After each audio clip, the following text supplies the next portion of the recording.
Robin Miller, IndyCar. Kid. Wait, is that your word? No. Okay, just make sure. If you could describe this dinner with racers in one word, what would it be? Fucking enjoyable. That's 2. It's okay. It's hyphenated in Indiana. And now for Dinner with Racers, presented by Continental Tire. with your hosts, Ryan Eversley and Sean Heckman. Placeholder radio sound. I'm a driver. I'm very angry. This is the sound of a driver on the radio during a race. What do you think I should order?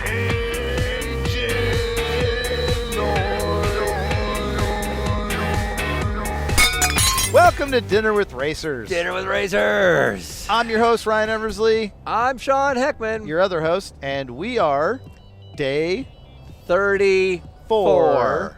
Day 34. Think about that. 34. Hey, you listener. Yeah, you like this show, do you? 34 days. You like 34 days on the road? Traveling 25 states. Yeah. 13,000 miles. For you. 29 of these free meals that you can turn around and second guess. And tell us all about how you would have asked something else. And you know what? This would be a perfect episode for that because this episode is Robin Miller. Robin L. Miller. And if you like racer comments, well, I'm sure he does too, as he is a longtime motorsports journalist who writes for some websites such as Racer.com. Exactly. And Robin is a longtime just champion of the sport. The guy's been in it for so long. He knows everybody, and he's got a story about everyone. And he's not short of opinions, which has gotten him in trouble over the years. He's been fired from the Indianapolis Star, gotten lots of threatening calls and letters from various people within the sport. And if there's one thing that can be said about Robin based on our sit down is that he don't care, and he lives, eats, and breathes IndyCar racing. He gets a lot of grief for people who feel like he's just making headlines, just saying the things that are going to get people's attention. But after sitting down and looking this guy in the eye, this dude truly believes with a lot of passion everything he says, and he worked for it. So we sat down with Robin Miller at the 1911 Grill, which is owned by former DWR guest Sarah Fisher. And it's in Speedway, Indiana, right down the street from Ed Carpenter's shop. So a pretty cool location. Please go there and support Sarah Fisher. It is an awesome restaurant. We had a great time. Now, Ryan mentioned that it's just a couple buildings down from Ed Carpenter Racing, and that's actually one of the storylines because literally a scoop unravels right before our eyes. Now, we learned about Robin's mechanical abilities, or lack thereof. Apparently, he's awful. Strangely, he's very open about his opinions on IndyCar. We learned about Bobby Unser's pickup game. And we hear a handful of impressions that are pretty charming. So we headed down there on National Strawberry Cream Pie Day. And, That's a thing. And this whole trip was courtesy of a fantastic drive in this Acura MDX, driven by Mr. Dario Franchitti. This is almost over, right? It'll be over when we say it's over. God. In any case, thanks to our sponsorship from Continental Tire. making this whole thing possible, Lubing the deals. Robin L. Miller. Robin Lube Miller. TDS. All right, we're going to start in 5, 4, 3, 2.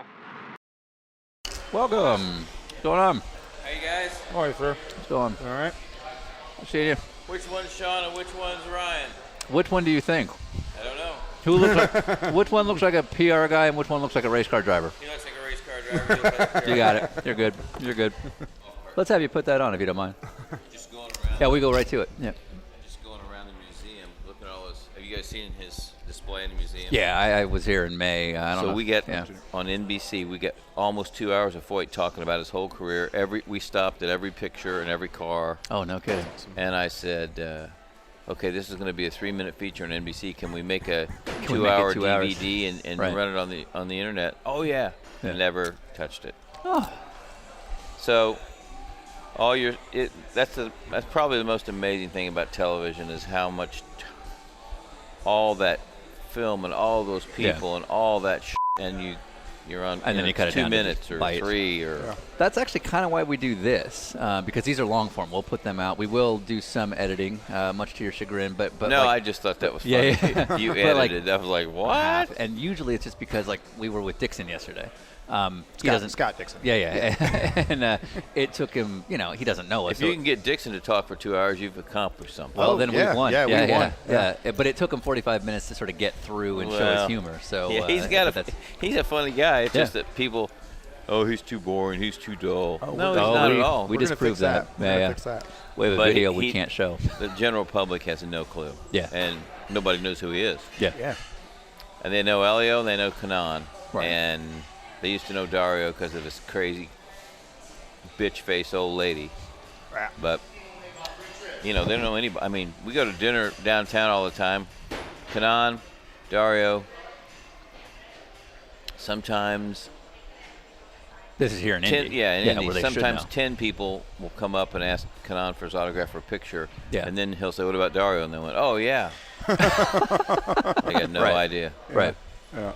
We'll see what happens with Newgarden because he's absolutely what IndyCar could live on for 20 years. Yeah. Personality. Have you guys talked to him yet? No, we're trying to get him in a couple weeks. We're not sure if it'll happen. He's kind of got that Penske PR chip in him a little bit. He's not quite the just say whatever comes to his mind. Right. But he's not. He's so good with the fans and the media, and I mean he's a hell of a race driver, and he's American. So Yeah. All right. Well, we got to know, what did you drive in here? what did I Well, your drive? daily driver. What brought you to this restaurant? A Ford Escape. Okay. Yeah, Okay. Right on. Yeah. Ford Escape, brother. That's No, I'm good. What year? I don't know. It's a lease. 2015 or something. I don't know. Fair enough. You guys are Fair car enough. guy. Fair enough. My first, I had a '62 Ford Galaxy and I killed it, and then I had a Mustang. Okay. When the Mustang first came out, Yeah. 69, yeah. just fastback, Yeah. they were cool. Yeah. Then I bought a Lotus Europa because it looked so cool, Yeah. but it had a Renault engine and Yeah. it was awful. Yeah. And so then I was pretty good buddies with Art Pollard, and he broke his leg at Indy in '72 after he qualified. The hub broke and he crashed going into 3. So we'd play basketball together and we'd go to dinner and play poker once a week at his house. And I was always saying, God, I want to be a race driver. And he's like, well, sell that sports car and I'll get you. We'll go get a car. Where would we do that? He goes, we'll go to Granatelli. He's got cars. He'll sell you one. So that's when Formula Fords were just starting. Okay. Right. 69, 70, 71. Formula Fords were really starting. So I borrowed $3,000 or $4,000 from my banker for a new car, but didn't tell him it was a race car. Yeah, of course. Naturally. Eventually I told him. Yeah. So we went to Granatelli's, and and Andy wasn't there, but Vince was there. Yeah. And here's all the Novis under plastic. Yeah. And every STP car, and here's this little Formula Ford painted up Dayglow orange. That's mine. Yeah.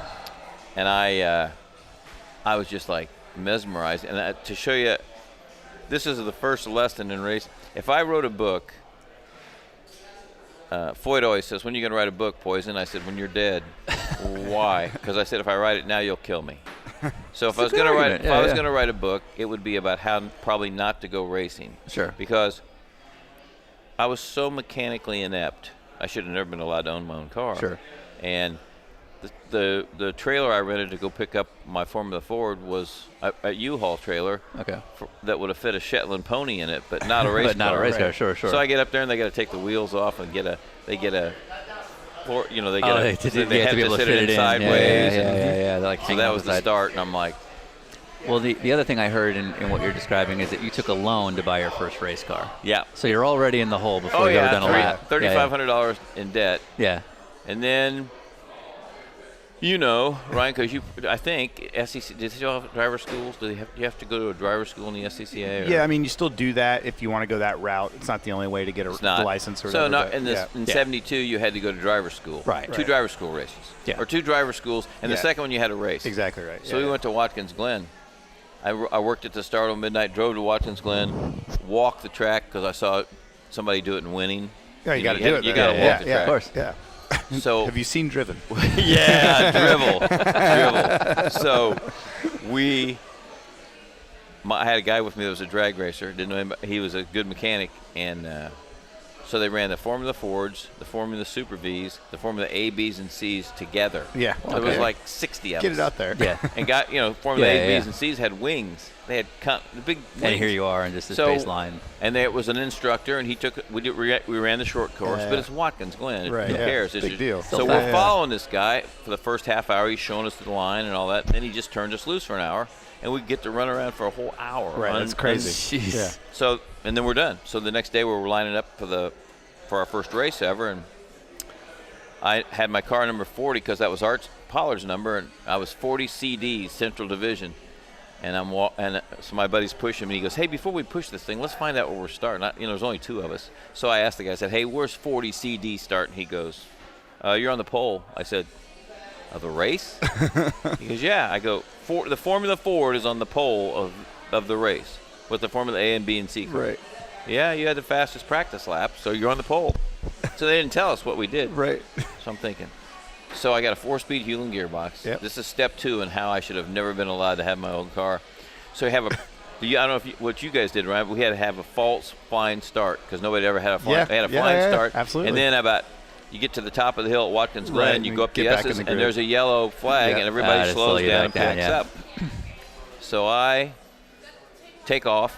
And by the time I get to the top of the hill, I can't even see this guy that started next to me. He was sitting on a phone book. That's how good this guy was in a Formula A car. He probably had 200 more horsepower than I did. Right, yeah. So I'm slowing down, waiting on everybody, and I'm thinking, I'll be in Formula 1 in 2 years. Yeah, absolutely. As you will. Penske's Yeah, going to yeah. call.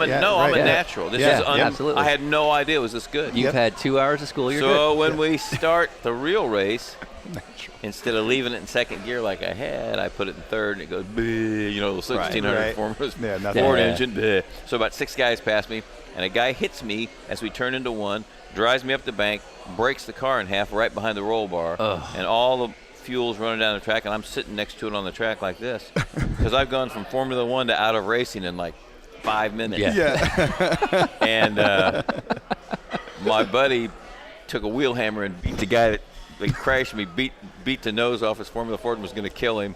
So they gave me my license, and I ran. So then you got a license. The guy said, "Look, it wasn't your fault. Here's your license." So I remember done a the first turn. national race I went to was at Mid-Ohio. Okay. And there was a guy named Dave Wiesenhoff at Mid-Ohio that was the badass of all time in the Formula Ford. Right. But that day, Gordon Smiley pulled in, and he had a double-deck trailer. Yeah. He had a backup car. Right. And That's a I big- drove all night, and I'm sleeping in my little Exactly right. Yeah. 69 van looking at this going. And those guys were so fast in the race. You're thinking, God, I know they've been doing this, but I got a lot to learn. So every day I had lunch down here on 16th Street. Okay. At the Beverage Inn with Bill Vukovich, Gary Bentonhausen, Johnny Parsons. We hung out together every day, and they kept saying, if you want to learn how to drive race cars, get rid of that squat to pee formula car and go get a midget or sprint car and learn how to drive a race car. Yeah.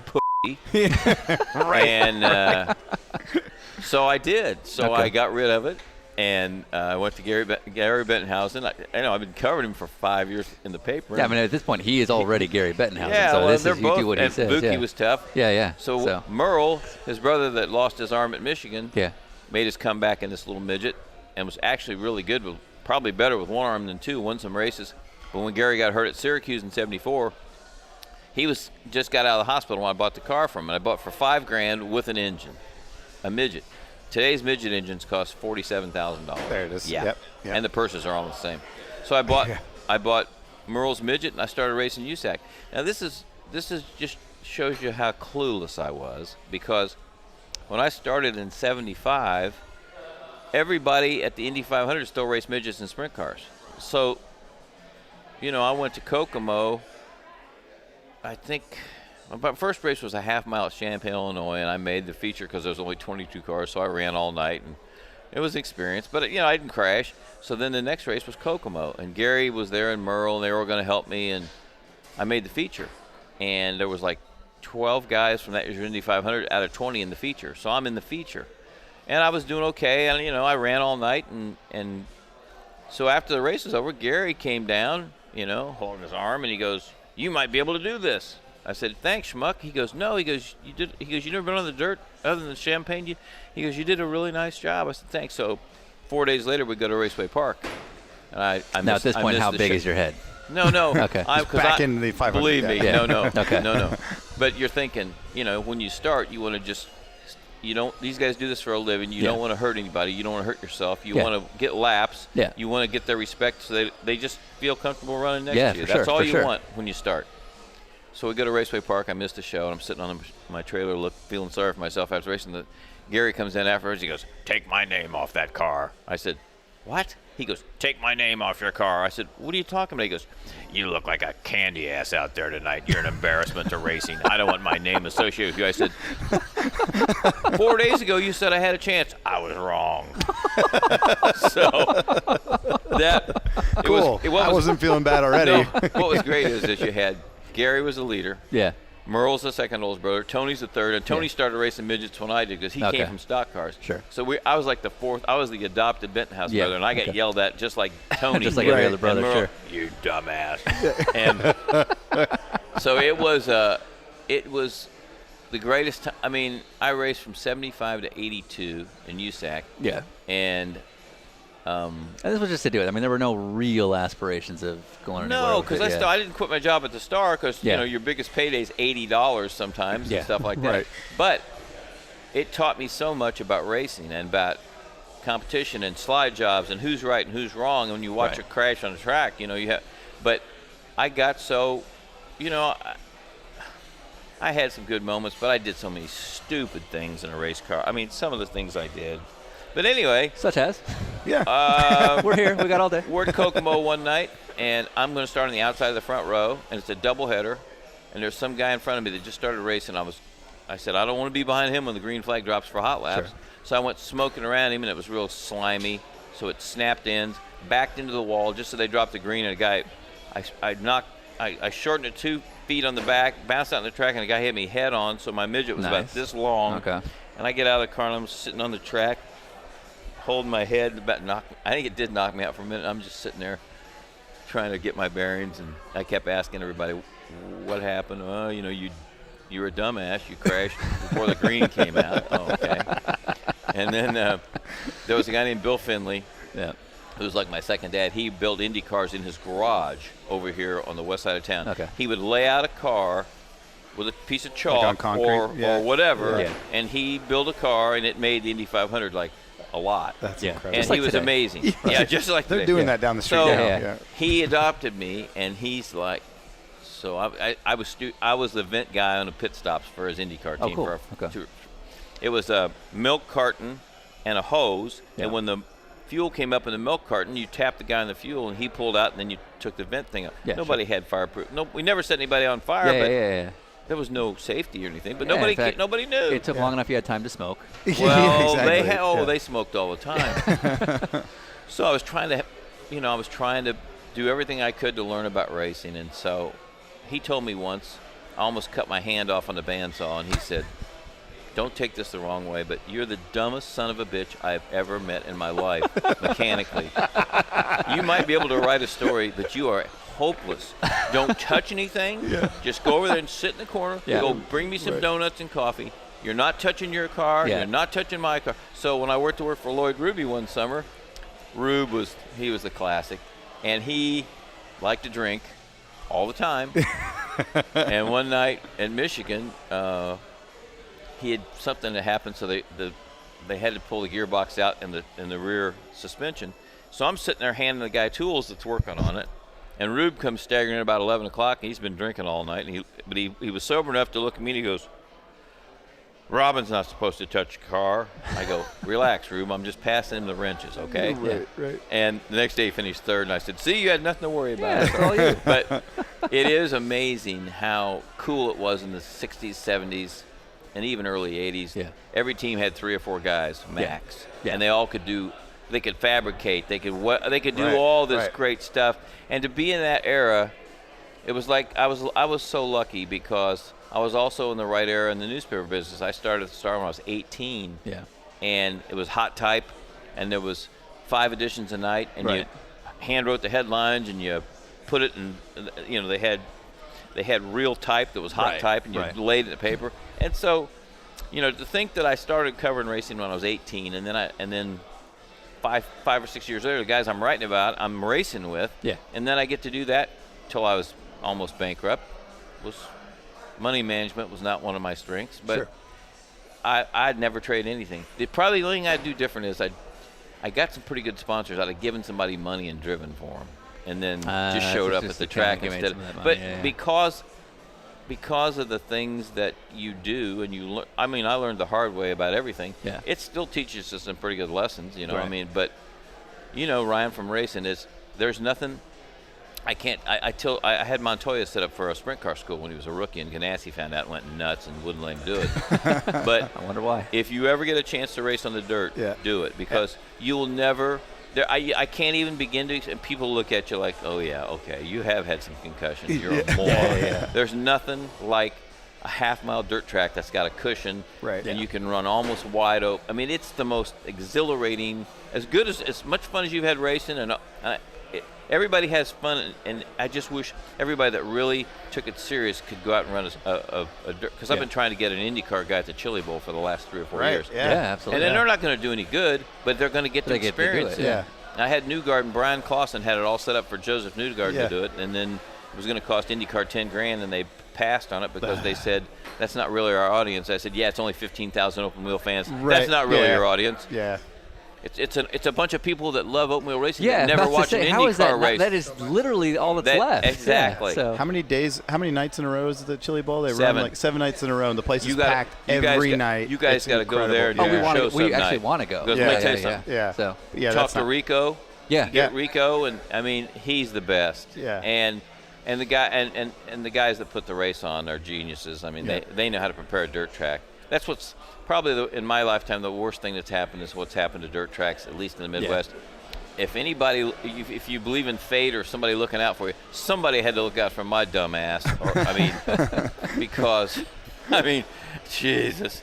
But the thing I think that's so cool is that it's the people and the memories that you have, and you're making them right now racing. But it's in those days we all went down the road. We all had open wheel trailers, and we didn't have any money, and nobody cared. Right. Yeah. Nobody cared. It was just, what could you do to get to the next race? Right. And I was so far in debt when I quit. Well, so according to the very reliable news source that we use, known as Wikipedia,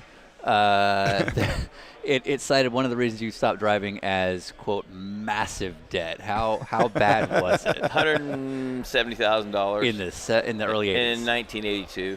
Holy. And I was probably making 30 at the Star, 35. Okay. Yeah. So if you And I was gambling on football a lot. So pretty much financial. But my biggest mistake was Tom Sneva used to say, he'd go with me to some races and stuff, and he'd say, everybody else has a Volkswagen. Why do you still have a Chevy 2? I said, because Chevy 2 is going to rule again someday. I don't know why I had that thought, but so I started buying aluminum heads before anybody else did, and they kept blowing up. And that's why I got so far in debt. I kept replacing engines. Okay. And I had a guy that used to work for Roger, that built the engine that Mark Donahue won the 72-500 in. Crap. He went from working for Roger Penske to helping me. And one day he says, "You want to know how far I've fallen? I've gone from Roger Penske to helping your sorry ass." Right. His name was Walter Oliver Howell Jr., but his nickname was Davy Crockett. And he was a genius about engines. Sure. And he just not. Here's another great. Do you work on your own car, Ryan? I started as a mechanic, actually. Damn. Yeah. Okay, so Crockett builds this killer motor for me. We're going to go to Little Springfield, this great little bull ring half mile and quarter mile. And I run all night and run 8th or 9th, and pretty good night for me, and come home. And then he wants to he wants to refresh whatever. So I come back the next day, and there's a clothes hanger on my cage with a 3/4 inch drive socket hanging on it. And there's a note attached, and it says, "Usually the sockets go in the toolbox, not your injectors, you idiot." Somehow this thing rattled around and never got sucked into the engine all night. And he's like, "Wow, you are so lucky." You know what kind of damage that would do? But that's what I'm saying. Blowing out the side. It's like I put my own. I didn't have anybody to help me once, so Johnny Parsons, who was equally as stupid about race cars as I was, he was just a hell of a driver. We put my own head gasket on once, and we put it on upside down. Solid. And that was the night we left the bolt in the socket in the injector. Sure. But when I was taking my Army physical to go to Vietnam, I flunked the mechanical part, and the guy calls me in, and they set me in a little room, and the guy says, "Listen, pal, we see guys like you in there every day. And I said, I don't follow you, sir. He goes, if you think flunking the mechanical part's going to get you out of Vietnam, you're wrong. And I said, I didn't know I flunked the mechanical part, but it doesn't. I had misidentified a crescent wrench. I didn't know what a crescent wrench. And they're like, they'd bring another guy in and they're interrogating. It's like, I didn't do it on purpose. I was just stupid. But that's why, like, you guys had Marshall on your show. Yeah. He was an engineer and a mechanic. He understands. I mean, he'll go, hey, this guy changed this and this. I'm like, I don't know. Sure. I don't know. Right. I have no idea. Yeah. Well, just go down there and look. I said, what? Yeah. You know, it's like before the race one time this year on NBC, I was trying to figure out who was running which kind of downforce. I was at Texas and stuff. And I'm standing behind the cars looking at him, and Kanan walks up to me and he goes, what the f*** are you looking at? And I said, I don't know, but it looks like I know what I'm looking at, doesn't he? He goes, no, you don't look like you're looking. Oh. He's like, that's the grandstands. This is the car. He goes, Yeah, I said, I'm just trying to figure out who's got, he goes, Penske has no downforce. Go look at his wings and then look at some of these Hondas, okay? Okay. So I learned a little. But it looks like I know. 2017. I think what's cool about racing is how many people get involved, whether they're mechanics, drivers. Yeah. How about the people that flag? How about the people how about the people that take tickets or they're ushers? Yeah. They just want to be part. And if it wasn't for them, you couldn't have a race because there'd be chaos. Right. Well, not all races would have chaos. Some don't have enough crowd to have chaos. But you know what I'm saying? Yeah. Well, we come from sports cars, so we know that. Yeah, a lot of chaos and fans. We sat down with Doug Wells last night, and he said, what was the amount of people? It goes from 150 full-time to 5,000 for the month to make the 500 You just think happen? about the yellow shirts there. Yeah. Minimum wage, and there's probably 3,500 of them. Yeah. There used to be more than that. It's incredible. But it's really only anymore. You only need it on carb day and race day. You used to need it on pole day, bump day. month, yeah. Well, you needed it. You needed it the day before practice, the practice before pole day. You needed it pole day. You needed it bump day. Yeah. And then you needed it, carb day and race day. So 5 days were huge. Right. Yeah. Now it's just 2. You can make Indy 2 days of practice, qualify, have the parade, go race. Right. And it would save everybody a shitload Let's say, of would money. you be okay with that? I mean, with the heritage of Absolutely, okay. because Okay. all the heritage was when Tony George up IndyCar racing forever and the Indy 500, it'll never recover. And the problem is that Bobby Rahal said people got out of the habit of doing what they'd done all those years, going to practice, going to qualifying, they quit, they didn't come back. And what's really kind of come back lately is race day's not bad, but there was a whole bunch of empty seats last year. All you got to do is look at the aerial shots, boys, and then you're like, wow, there's probably 25,000 empty seats last year. So they still had 225,000 people. That's still the biggest, no doubt about it.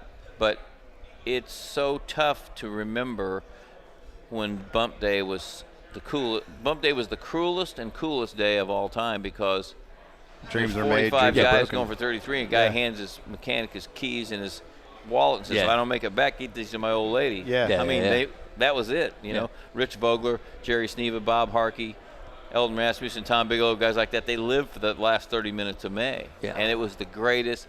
You know, I mean, think about it. Penske dominates in 94 and misses the show in 95. Yeah. There was probably 40,000 people on Bump Day, and half of them were cheering for Penske to miss the show, and half of them were cheering for Al Unser Jr. and Fittipaldi to make it. Yeah. And it was the most amazing.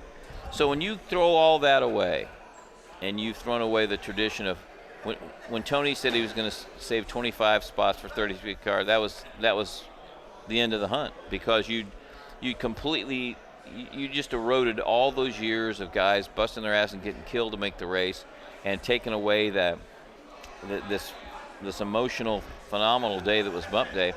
And you know, CART deserves almost as much blame because they were arrogant to a fault. They didn't really embrace him like they probably should have. Dale Coyne said that a long time ago. You know, we could have been a lot smarter with probably how we. And Tony would go to the CART meetings and never say anything. Right. And then he'd go out in the parking lot and bitch. Right. Because Tony Bettenhausen was one of my best friends, and he was in the meetings. He'd say to Tony, "Why don't you say that in front of everybody?" But I think Tony was intimidated. Now, presumably, most of our audience knows who you're talking about. But when you're talking about Tony, you're talking about Tony George versus Tony Bettenhausen. Right. That's for our audience, not us. But if Tony George would have started the Indy Racing League in 1988 and stuck to his guns, anybody can build an engine, anybody can build a car. It could have worked because CART was at loggerheads. It was the haves and the have-nots. Yeah. It could have worked. Right. But he couldn't have picked a worse time to start the IRL. Yeah. CART was at the pinnacle. We had Nigel Mansell. We had the biggest Exactly. crowds, the Yeah. most sponsorship, 28 fully funded cars, Right. 9 Americans, and all they brought was their helmets. Yeah. Getting You paid. couldn't drive into Elkhart Lake or Mid-Ohio or Laguna. You had to leave at 6 in the morning to get into Phoenix, for God's sake, because Yeah. there were so many people. Right. So what happened? They split it up. The IRL started going to tracks like Phoenix, and it started, instead of drawing 64,000, they were drawing 6,400. Right. And then Milwaukee hung on for a while. Montoya's, there was big crowds there up till 2000, 2001. Then Penske and Ganassi and everybody starts leaving CART. Yep. So then Champ Car is a shell of what CART was, and you've confused the fans, you've pissed them off. The people in Milwaukee aren't getting to watch the guys that ran the Indy 500 a week after the race, so they Right. quit going. Right. And the whole thing collapsed, and Tony never had anybody. He never had a lieutenant or a right-hand man that told him the truth about what was good for racing. It was what was good for them. And Tony, I think he almost kind of admitted it. We did a radio show a few years ago together, and it was a little tense, but it was That's it. Are you and him interesting. okay? Well, we say hi to each other. I Okay, give him a sweatshirt every year. Yeah. I mean, Good. No, that's a start. That's a start. I don't think Tony's heart was in the wrong place. I just think his brain was, because he Right. didn't have the right people helping him. And so France convinced him that he'd be his ally. Well, of course, as Yeah, soon of as they course. broke away, Divide and and conquer. you start going to Homestead and all Right. these mile and a half, Yeah. and for a while it worked because those races were part of the NASCAR package. And when NASCAR was on top of the world, you had to buy the IndyCar race to go. Yeah. That's why Yeah. Chicago had pretty good crowds. Texas had really good crowds. Yeah. Well, then when they took the IndyCar race out of the package, Yeah. attendance. Yeah. So it's irreparable because it's, we struggle to get 33 cars every May. We're going to have 21 or 22 next year. I don't know how anybody can afford to go IndyCar racing. It's worse than sports car racing. It's worse than midget. You can't make any money. You can't break it. Your tire bill for the month of May, if you run all the times, half of what the purse pays. I asked Richard Childress once. I said, "Jesus Christ, Childress, you got Chevrolets, you got millions of dollars. Why don't you come run the Indy 500?" He goes, "Why would I want to spend $1 million to run for $200,000?" I went, "That's probably why you're rich and I'm poor." Yeah. But that's the problem. Yeah, right. Like these guys, these one-off guys, Yeah. they get $205,000 for whatever they run at Indy. Right. Yeah. Matt Brabham ran 22nd in his rookie year and got $200,000 and $10, $15 or $20 like that. Next week he went to Detroit and won Robbie Gordon's truck race. He made more money for the truck race than he made at Indy. No Because he kidding. got a Yeah. little tiny bit of money, and a $200,000 check is so embarrassing. The purse Yeah. is so embarrassing at Indy, and I've beat on him, and Miles even admits it is embarrassing. Well, sell it to Bud, make it the Budweiser Indy 500. Yeah, Who right. cares? Every Right. other tradition's gone Right. because it. I was talking to Ricardo Juncos, has got a really cool Yeah. shop Yeah, right we saw around that. here. And I said, "How are you going to pull this off?" I don't know. We'll figure it out. I mean, he's gung ho about racing, so it's guys like that that'll probably keep it going, because a really pragmatic businessman would look at this and go, it's the inverted pyramid of money. It's Right. insane. Right. That's why if they made Indy a week, it would save everybody so much money. Sure. And no one would give a shit. Nobody Right. cares. Right. Nobody cares. Right. Because who's in our parade now? Did they dig up Florence? Who the God knows is in the parade? Right, right. We don't get C listers. We get double F listers. Oh, yeah, we're now getting, like, hey, this guy was Retired wrestlers. Could we do it? You we do guys it? could Let's do get it. Yeah. All right. I go. think you should Yeah, have yeah. your own. Oh, that'd be awesome. Yeah, That'd be we're in. awesome. I'm all in. But you know what? It's like, okay, the paper says 250,000 people at the parade. There's 22,000 seats. Copy. Yeah. Really? What are we doing? Yeah. I mean, Yeah. you guys are so young, but what got me involved? Well, I am. Yeah, well, sorry. Should we do it? Should we do it? What? How old do you think How old Sean do you is? think I am? Just curious. 36. Oh, Okay, 38. All right. uh, Did you Ryan's guess? Did you, probably 34, 33. 33? 33? Yeah, yeah. Okay. Oh, Wow. I used to be a Wow. carny at the state fair. Okay. Gossage and then last night Bowles both thought I was late 40s, closer to their age. Did you Yeah. smack him? Nah, no, I like my job. I'm good. Right. Okay. You like But- the podcast job? Yeah, I love this podcast. Yeah, I job. love this podcast We're job. making so much money. There's Ed Carpenter, the boys. Now, what are they carrying back here? That's Ed Carpenter and Matt Curry is the engineer. Aren't they And out that's, of and that's Alan McDonald. Oh, I bet he's going to hire Alan McDonald. Let's have some fun with him Okay. when let's they come start by something. here. Oh, yeah. So This'll Alan McDonald happen. just parted ways with Smith Peterson Motorsports. Yeah. And No, you can do it. Yeah. I love It this. is. This is real reporting at work. They're going to come in. Ed, who's the old guy standing next to you?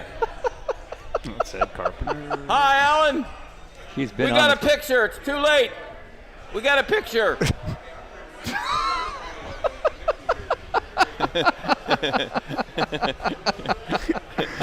There's how you hire. There's that how you poor hire guy. somebody in the Cool. cloak of daytime.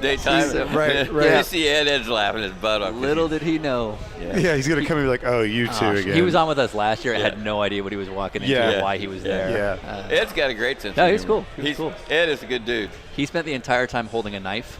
and just tapping, tapping it like, and yeah, watching what us. now? Yeah. What now? A We're knife. like, Yeah, it was literally amazing. just sitting here like, intimidation. Oh, that kind of Yeah, knife. it was Not that. the. Not No, the, yeah, he but still just like not, deadpan. Not the AJ Foyt knife. No, God, no. no. Yeah, we weren't Yeah. killing boa Um, constrictors. But it's just like what I was going to say is when I grew up watching Hurtubise and Parnelli and Foyt and McCluskey at Terre Haute sideways in a sprint car, and you could see them working it.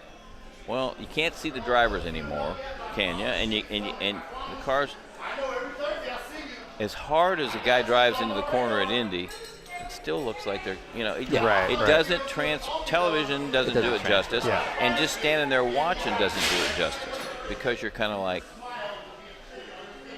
I mean, think about how fast they go into turn one at Indy now. And you go to Phoenix and you're like, this is insane. How there's no reaction time, which is kind of what you want to see. This is what Rick Mears has been trying to tell everybody for the last 20 years. More horsepower, less downforce. Get out of the throttle, getting into the corner. Use the 3-2-1 markers again. I asked Will Power. have to roll it in versus Yeah. just pinning it all the way around. Right. Yeah. Rick, I asked Will Power a few years ago. I said, Will, you ever notice those signs on the fence? What do you mean? I go 3-2-1. He goes, yeah, not really. I go, that used to be how guys go into turn one here. 3-2-1. I said the real brave guys would get in between 1 and 2 before they backed out. And Will said, I wish it was like that now. He advocates the same thing because if you do that, it does favor the driver. It does exactly. favor guys that can actually The skill set has to be whatever increased. if it's feathering the throttle or just touching the brake or whatever it is. But that's why, I think, like you guys said, when the new Penske would come out or the new McLaren or the new Eagle, and you'd hear about it, there wasn't any social. You had to wait on Speed Sport Yeah, News, yeah, yeah. Right. and there wasn't any. But what did it look like? What do you think? Yeah. Yeah, was exactly. it fast? What did you notice That about was it? the kind of thing that you always hoped that was. I mean, the closest our generation came to and was 1995 with the new pushrod Right. Merc and all that. But that was 1995. So unless you're over 30, you have no idea what the hell we're talking about. That's so. probably the biggest challenge, I think. And IndyCar doesn't spend any money. I mean, they need to have a commercial like NASCAR had. Matt Kenseth rescuing a kitten, and Kyle Busch said, "I'm not such a bad guy." And that it showed their personality. Because Right. as you guys know from interviewing all these guys, there's a lot of personality in IndyCar racing. It's just getting it out to the public and getting them to know who these guys are. Well, but that's also going to come with OEM support. And this is always my thing because OEM money means OEM agencies who do this for a living and they know how to bring out personality and make content. But I see Chevrolet hasn't really they've never really gone out of their way to have a Yeah. commercial on these guys. Right. And Honda did for a long time, but they still have, like they had a commercial last year and it showed Ryan Hunter-Reay walking through a shot or nobody knew who that Yeah, right, was. exactly. Yeah, sure. So you gotta this is who these people are. And that's why,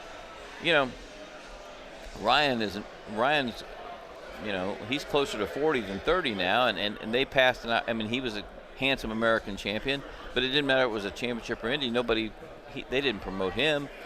Graham would be good because he's articulate and pretty funny, and still only 26 or 7, I think. So there's a few guys that Hinchcliffe's great, Yeah, for sure. and it's maddening because you see kids at racetracks and it's usually their dad has taken them, like our dads took us. So and you're like, okay, what is going to be the hook that make them want to come back? Is it noise? Is it speed? Like Sato and I were talking the other day. Sato says, we got to get these cars louder. And he's exactly right, because that was part of the first time you ever heard a car. First, 1957, I'm standing in the grand front straightaway, and the Novi comes down the straightaway at Indy, and it rattles the chairs, and I'm like, it's the coolest thing I've ever heard. Yeah. The series that Sean and I are kind of talking about a lot is NHRA. They seem to be doing a really good job because they've got a lot of people coming. Obviously, their grandstands aren't as big, but they have a lot of people sitting in what they do have, and they've got big corporate sponsors that are going, we're saying let's activate with these guys. Right, they're clear thing. So, and I mean, Jesus, those guys haul ass, they're loud. And every kid has a toy or a hat or a something. Right. And the thing, and what IndyCar's got and what the NHRA got, they got this great access. You can walk right up to the cars and the drivers. That's what blows people away. I get to I was talking to Mario Andretti, or I was talking to Tony Kanaan. I got my picture taken. IndyCar's always had that. They've always had that closeness. And NASCAR, you got to have, Jeff Gordon used to have 10 state troopers around him and stuff, and it's not easy to get up next to it. But the NHRA, when I worked at Speed and ESPN, but especially at Speed, we would always go cover they'd always send me to the last 2 NHRA races, always Pomona, because that's usually running. And I was always impressed with how gracious they were and how accommodating. Sure. I love to watch Kyle Busch race. I just don't want to hear from him. I mean, Jesus Christ. I mean, Incredible incredible talent. I mean, everything's. Well, we didn't know. People get tired of that. They pay a lot of money to watch these things, and Dale Earnhardt Jr. will be really good on television. I think. I really do. Yeah. And he's a nice guy. Yeah. He really is. He's a nice kid. And 40 years old. That's a kid to me. But NASCAR's got a little bit of a identity. Elliott's kid's not. Well, he's young. He doesn't know how to find his personality. But he's not. He's not one of those guys that you instantly warm up to. Sure. I mean, maybe he will be, but I don't know. I think they've got some challenges ahead with losing some of the guys they have. Yeah. And Stewart was, of course. He was a promoter's dream. Yeah. He was a sports writer's dream. It was. I mean, he was. He's just. He should have been born. He was born way too. Way too late. He would have been perfect with Floyd's guys. If there was an anonymous story we could ask him about that didn't come from Robin Miller, what would it be? To bring up or a thing to ask him. Legend has it. Yeah, legend has it that you did this. Like there's some legend has it with you that we'll get into in a minute. Like, is there one on Tony Stewart? Legends. Well, he used to have no quality control when it came to women, but at least he's a little better now. We had this discussion. He's actually gotten much better. His latest girlfriend is doll baby, and she doesn't take any from him. Okay, so ask him about. He tested for Foyt, and I think he might have had the ride, but I think his agent at the time, Dan Laycock, asked for some ridiculous figure of money, and Foyt told him to pack sand. Yeah. I mean, how cool would that have been if he drove for Foyt? Especially the most Foyt-like guy in the community. But the other thing was when John Menard hired him, only because John Menard's team begged him to. Yeah. I went up to Menard in Orlando for the first IRL race. I said, "This is the smartest thing you've ever done." He goes, "What?" I said, "Hiring Tony Stewart. Yeah. He's a real race driver." Yeah. And he goes, "I don't like rookies. I just did it to help my team. We'll see." And then, of course, by the end of the season, he's like, best thing "Damn." Yeah, right. He's helped a lot of people that people don't know about. There was a guy named Crocky Wright that was around for racing forever. Crocky Wright. And Tony Stewart, he was later in his life. He didn't have anything. Tony gave him a house. No. Said he will never pay for anything. Wow. And raised him. And in Columbus. Yeah. And Crocky died a few years ago. All right. So the stigma with us media PR types is that we didn't make it as drivers and that we were completely not mechanically inclined, which, as you're now saying, is true, and I can attest to that as well. The journalism side of you, is that something that you've always had a passion for, or is it just because you wanted to be in the scene and this seemed to be where you fell into? No, I was an editor of my high school newspaper, and I always thought my mom was a good writer. She just wrote short stories all the time. Sure. And she'd send them to Reader's Digest and get depressed because they didn't publish them. I said, "Mom, they get 1 million stories a month." Yeah. So I got whatever modicum of talent I had was from her. Okay. And I always liked sports, but like when I was in high school, I looked like I was like this tall and weighed like 65 pounds. So I was a student basketball manager. Okay. And Is that code for towel boy? That's probably code for towel boy. Okay.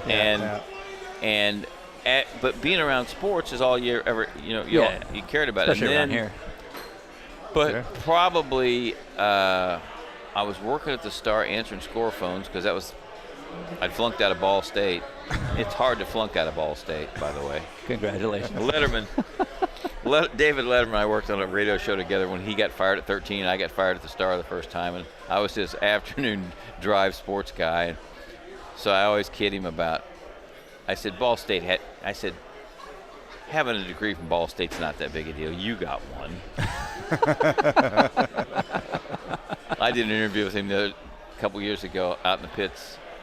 We were killing time or something, and Letterman was standing there, and so we're bullshitting. And I said, "You miss TV?" And he goes, "No, I really don't." He goes, "The only thing that bothers me about television is that you're on it and I'm not." Now, that to me was one of the funniest, spontaneous lines of all time. And then this year, I'm doing a live shot in the pits, and he comes up and he tries to push me over the pit wall. And then later on, he goes, "I didn't know you were on." I'm like, "Really? Why? You think there's a camera guy there?" Yeah. But he's but back to sports writing. So if you're around it, and I really never got hired. Some of the boys would get drunk every night, and they didn't come back one night. So I answered the phones and took little game reports, and I just kind of stuck. And then when I started bugging them, let me do sidebars on the Pacers and the Indy 500. I can do that. I can write.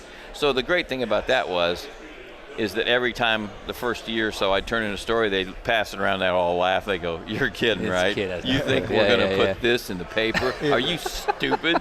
And that was a great, tough love. Yeah. And then, today there'd be a meeting and so then, a lawsuit. Yeah. But then what really helped, I think, I loved covering the Pacers and college and high school basketball and football and semi-pro football team we had. It was all great experiences, but the IndyCar racing and midgets and sprints, because I had a column 52 weeks a year about USAC racing for like a long time. Yeah. So I wrote about midgets and sprints and who was coming up, and the Star was pretty much the paper of record for it was pretty much the paper of record for racing. I mean, we covered every IndyCar race and half the sprint car and dirt car races. I mean, it was a big deal. Yeah. So that helped, and then I started racing. When I started racing myself, I just think that the combination of that made it so much more fun because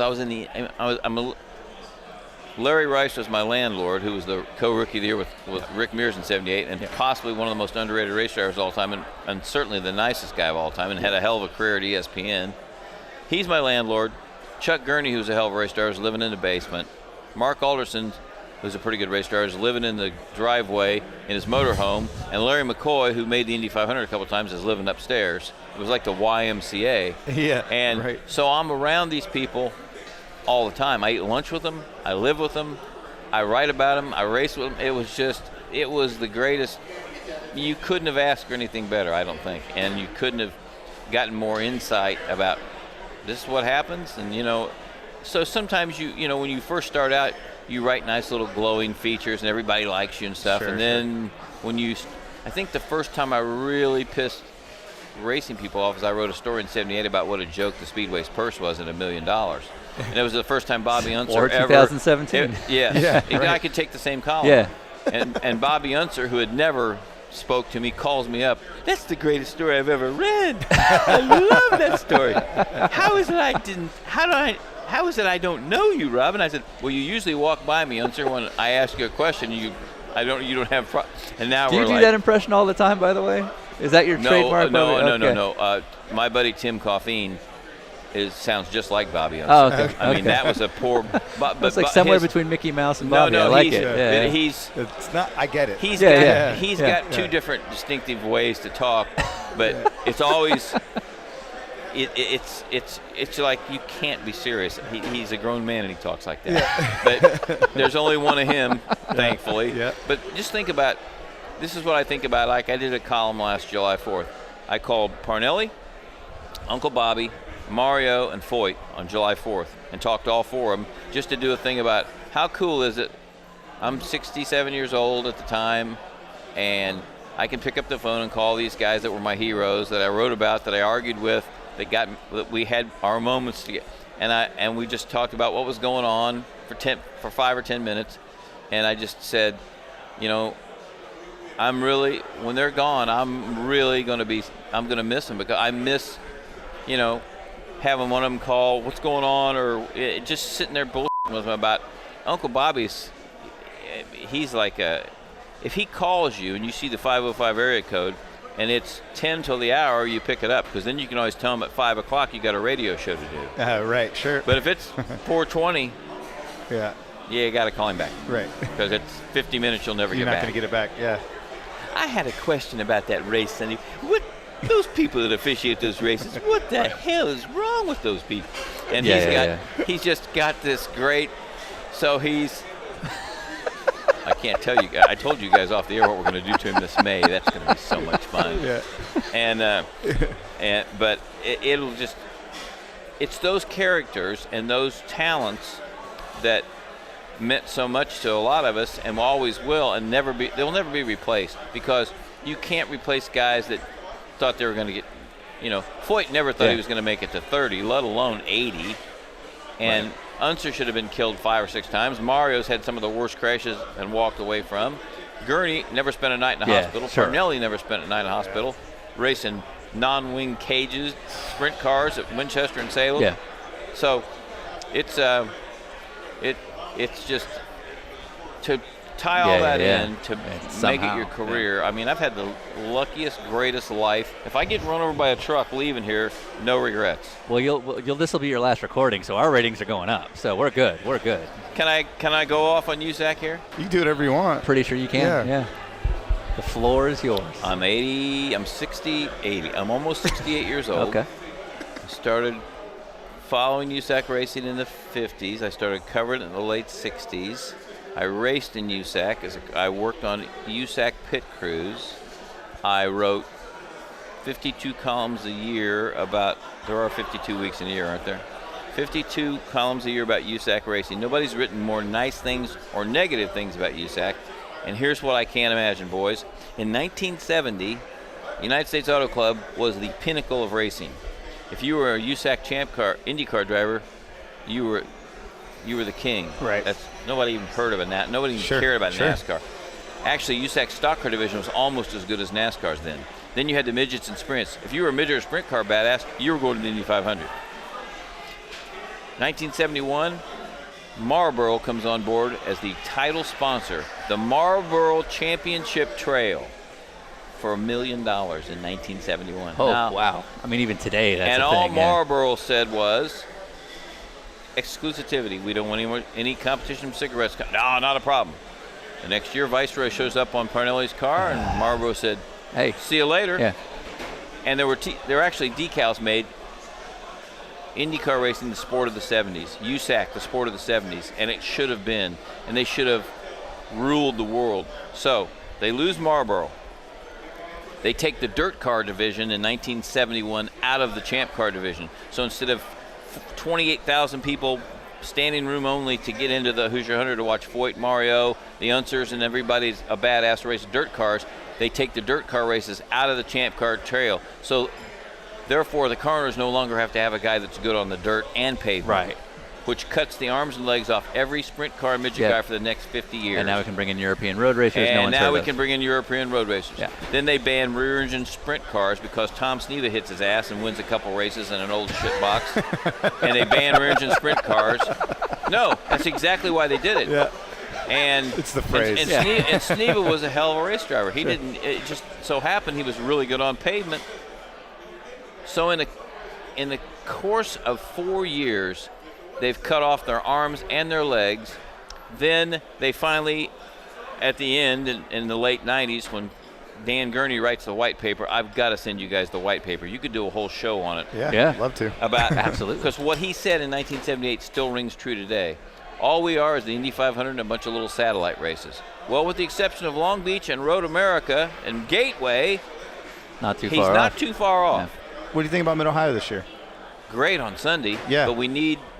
I like the weekend of everybody get her Yeah, I attention. want it because I know you got to get going. And No, I don't have it. Well, we got an hour here. All right, no, I'm boys. just making sure. I don't want to. So Oh, miss. Young lady. Well, what else do you say? I can't believe that You're didn't right. work. Yeah. Didn't work. I can't believe it didn't. Yeah. But yeah, so a bunch of but satellite you- races Right, basically. right. No, but yeah. But the thing that's interesting about it is that USAC. So now, fast forward now, they're in every division, and you just told me, Ryan, I didn't even know that they're involved in the World Challenge, but they still have a badass sprint car. No wings are for airplanes, not for sprint cars. I like and they still that. have the best non-wing sprint car racing in the world, and there's no more pavement. They've killed the pavement divisions. There's no stock car division. The dirt cars are all dirt, and they've killed the pavement division in dirt cars where they used to have 50 cars. So they're hanging on by a thread, yet the racing's still phenomenal. Still phenomenal. So USAC, it is a 4-letter word in my lifetime because you're just like, it could have been, it was the pinnacle, and it still could be. We might never heard of NASCAR if USAC would have just been. But here's the problem, boys, with all open wheel racing. We've never had a Bernie, and we've never had a Bill France Senior or Junior. We've had ambulance drivers. We've had guys that own card shops. We've had guys that were in the Olympics. We've had guys that ran a cruise line. We've had lawyers. We've had guys that couldn't speak English. We've had jacklegs that you wouldn't hire at Mike's Car Wash. And we've never had a good leader, and we've never had a guy that had any skin in the game, to quote Dan Gurney, that said, okay, we're going to do what's best 5 years out for everybody. We're going to look down the road. So Tony George is the only guy that ever had any real skin in the game because of the Speedway. But, of course, the motives and the execution was completely wrong, and I'm in favor of execution. You're supposed to laugh. I'm in favor of execution. God, that's it.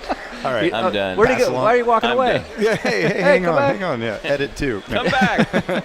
Okay, so we do a pass along question. And it's very related because you talk about you're with your heroes, but you're a journalist. Making enemies is unfortunately part of the short-term game you have to play sometimes. Absolutely. So, especially if you tell the truth. yeah, Yeah. exactly. So we sat down with Doug Bowles last night, who is the president of Indianapolis Motor Speedway, as you know, and he had 3 questions for you. I'm going to ask. You can ask all 3 of them. I'm going to ask as them long in as- reverse order As because I long think as porn is not involved. porn is not involved. Okay. I feel like I know where See, that's going. Look at Ryan. Yeah. Right? He's all up now. He's like, I got Well, that was my question. Yeah, That but- was like, okay, Okay. so porn, right? Yeah. No. If the world was going to turn out the way it did, and we know then what we know now about everything, would you have been a supporter of the U.S. Grand Prix in '96, considering you now work with NBC Sports, which covers Formula One? Would I have been a supporter? Yeah. I wasn't necessarily a supporter of that race. I was a supporter of what it stood for, and that CART was saying, okay, you think you're going to have the Indy 500 without us? We'll show you. Of course, then they had the worst crash in the history of the Michigan 500 Yeah, to the start US the race. 500, right. But they have 110,000 people, and the house was probably papered. Right. And it went away, thankfully, the next year. But I supported the fact that CART would not, the gun to the head mentality, because Tony's whole card was their sponsors will make them run the Indy 500. They can't not be at Indy. Well, none of them were. And so, was it the smartest thing that CART ever did? Probably not.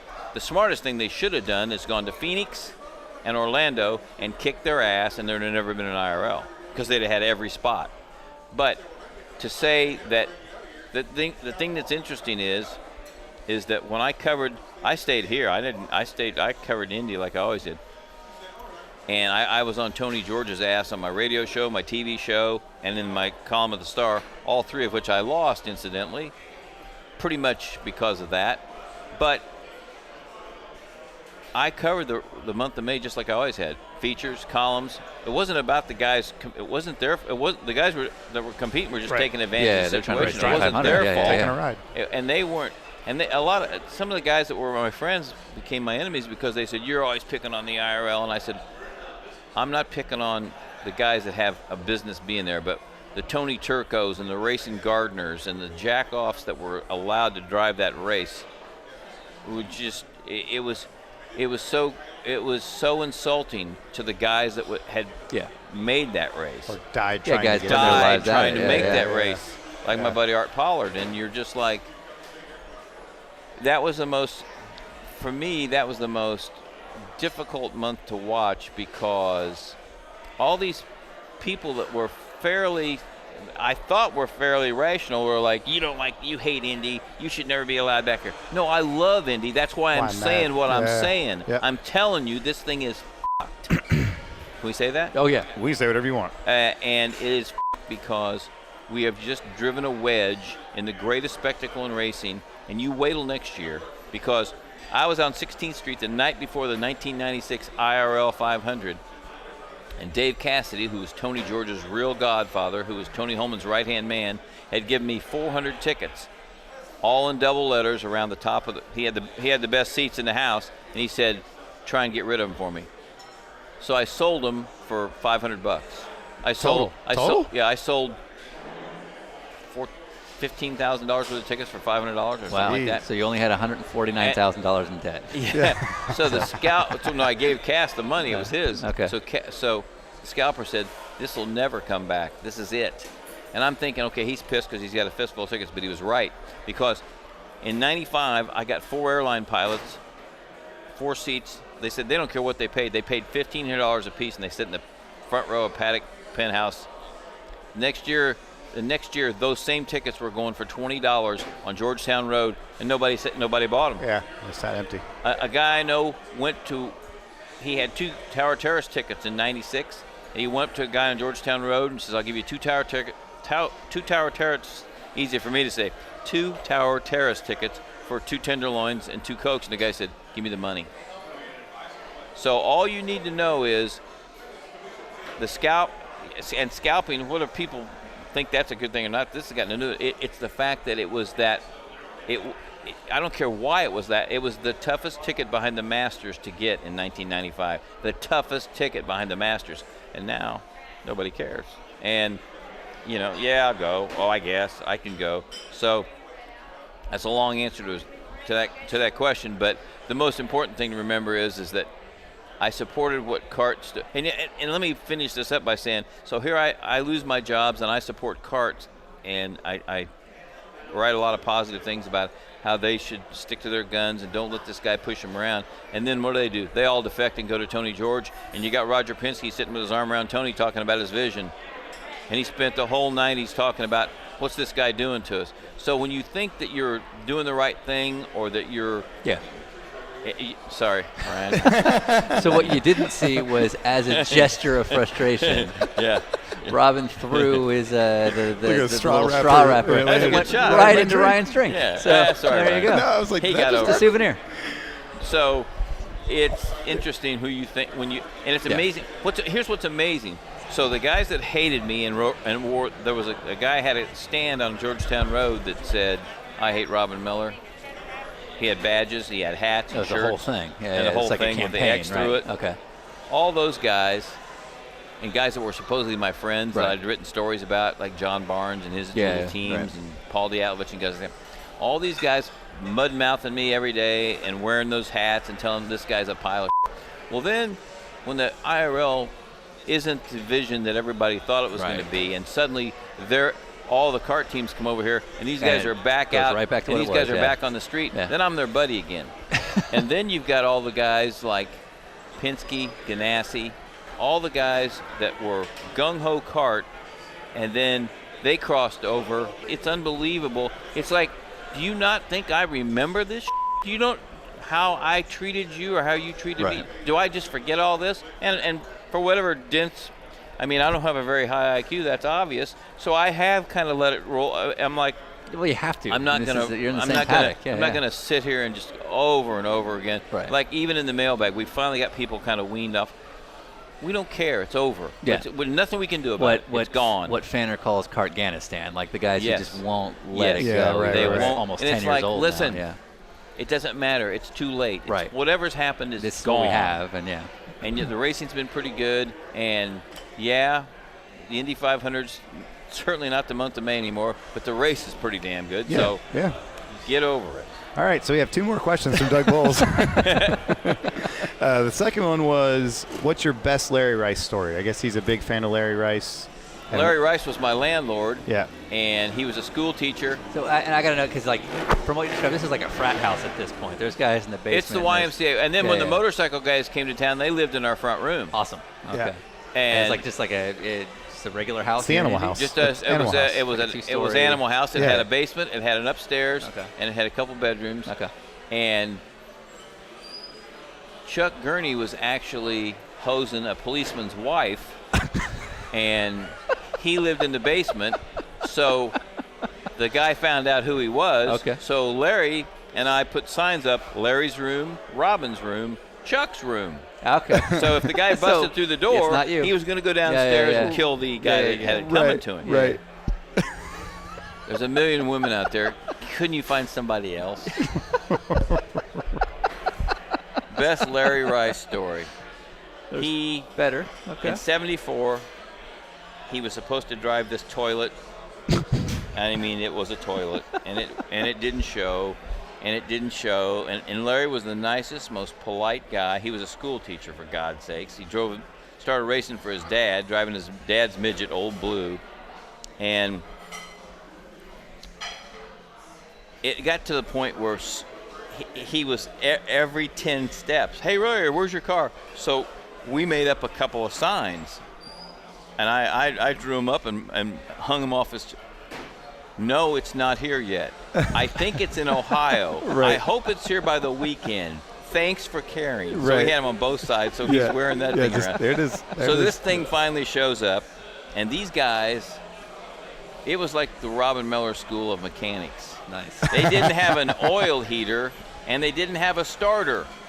Ooh. How are you going to Looking to get start going this here, sure. ancient? Right. So, thankfully, it never made the track at Indy. They couldn't get it ran out out of time. Yeah. So they took it to Milwaukee. Sure. Larry's going down the backstretch on his second hot lap, and the rear wing falls off. As it does. As it does, and pounds into the wall and kills the car. And we're driving back home from Milwaukee together, and he goes, I know this isn't a very nice thing to say, but I'm glad I killed that car. Now, for Larry Rice to say something like that, it's just like, wow. He never would ever say something like that.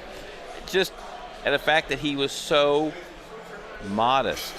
But if you would have told me that that guy was going to be on ESPN, Right. doing a really good job calling races and being enthusiastic, I'm like, there's no way. He's a hermit. Not a hermit. He's the most introvert. Larry would never. Yeah. He would mild never do mannered, that. yeah. Just mild mannered. All right, so third final question from Doug Bowles. If you're familiar with Robin Miller, there's folklore that A.J. Foyt and you once had a scuffle. That would be a scuffle is kind of a funny term. No, he smacked the shit out of me. Okay, so give us the entirety because it came from you writing a column that he didn't appreciate, and I'll let you just go from the beginning. 1981, Roger Penske shows up with a radar gun. First one we've ever seen. Sure. Has one of his guys stand at the back stretch going into 3. Shoot. After a couple days, they compile some notes and they come find me and they said, hey, everybody's getting into turn 3 going about, I don't know, at the end of the backstretch they're going like 204. Boyd's going 219, 220, 221. I went, wow. Didn't say anything to AJ. I just put a little line in a story the next day that said AJ Foyt's straightaway speeds are raising eyebrows up and down pit road. That's what it said. Yeah. That's all it said. So I'm standing out by the tower the day before pole day in 81. There's probably 30,000 people. The grandstand's packed, and I'm standing there with my arms folded, standing next to Daniel Gaius' pit board guy. And there's a yellow, and AJ comes up behind me and goes and smacks me, and I had longer hair, and jerked me behind the scoring pylon and said, I'm going to kick your f***ing ass. And the veins are sticking out in his neck. And I'm like, what? I mean, I had no idea what he was mad. You're probably still stunned as well. You just got whacked. And I said, calm down. What is wrong? You write all that bullshit about me in the paper. I'm nice to you. You piece of shit. I'm going to kick your ass off from one side down. Calm down. There's no doubt you can kick my ass, but not over something like this. Well, my mom's been sick, and you've been picking on this, and it was just, it had been a bad month. I think his mom died later that month or whatever, and I'd always gotten along with AJ because I raced and because I worked on IndyCar pit stop, pit crews, and I wrote about it passionately, and the fact is, when he'd blow up or something, I'd give him an hour. I wouldn't go find up right and away. say, hey, what happened? Yeah. I just, or I'd call him later or whatever. So we always got along great, and then so he calms down, and I pull out my notebook, and I start taking some notes. So he walks, so he gives me a little smack, a pat, and heads back to get in his car, and I walk across the pits, and there's two guys that are attorney friends of mine, and I went, that's a lawsuit. That's assault and battery. You got 30,000 witnesses. I said, oh, no. No. That ain't going to be what I'm doing. I'm going to write a story about what a cheater he's been all these years. Oh, so now you're going to do the Now I'm going to write. Now it's gone from a little bullet point to a. Yeah. Okay. Right. So I write this story, AJ, about nitrous oxide and things like this. And I got to preface this. He didn't ever have to cheat to win in the 60s and 70s. He was that good. Yeah. But nitrous oxide had crept into the conversation about the backstretch speed. Yeah. So we got a law student that's working in the sports department, and he reads it, and he tells my boss, he goes, I don't think this is a good idea. He goes, now, I'm not a libel lawyer, but he said, Robin just got hit by this guy, and this will be seen in the court of law as, retribution. This guy is... now you have motive. This is what he's fighting back with. Yeah. Right. And our sports editor and our assistant sports editor called me up and they said, what do you think? I said, F him. Run it. So they run it. In the Sunday paper, which we had 500,000 circulation, which was a big deal then. Foyt's legend hidden by cheating was the headline, I think. Or something like that. So the next day, there's about 50 Foyt fans camped outside the media center, and they're going to tear me from limb to limb. They got their Foyt shirts on. We're going to kill you, So I didn't talk to AJ, and then a couple weeks later, I get called into the publisher's office, and he said, AJ Foyt's going to sue us. And I said, what for? Libel, slander. And they said, can you prove any of the stuff that you wrote? I said, I can subpoena the mechanics that told me the stuff I wrote. What about your own two eyes? I said I saw a nitrous line in his Coyote at Pocono, and he had a nitrous bottle in his uniform. That's all? I said, well, that's a pretty big, that's all you got?